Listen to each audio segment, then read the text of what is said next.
Preposition এমন একটা জিনিস যেটাতে স্টুডেন্টরা ভুল করবেই এবং সবচেয়ে বেশি ভুল এই চ্যাপ্টারটায় হয়। তাহলে আজকে কয়েকটা কমন প্রিপোজিশন তোমাদেরকে দেখিয়ে দিই। অন, ওভার আর অ্যাবাভ এই তিনটেই হচ্ছে মানে হচ্ছে ওপরে।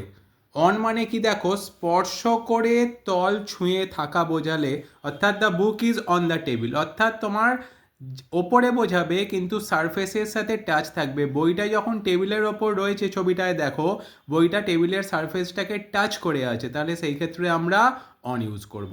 ঠিক আছে, তাহলে অ্যাবাভ কোথায় ইউজ করব? সোজাসুজি অনেক ওপরে বোঝালে আমরা অ্যাবাভ ইউজ করব। For example, the sun is now above our head, তাহলে সেক্ষেত্রে আমরা ইউজ করলাম অ্যাবাভ। আর রইল কি ওভার। ওভারটা দেখো, খানিকটা উপরে সাধারণ গতিশীল অবস্থায় বোঝালে over. The cat jumped over the desk, ছবিতে দেখতে পাচ্ছ। এই হচ্ছে অন, ওভার, অ্যাবাভের ডিফারেন্সটা।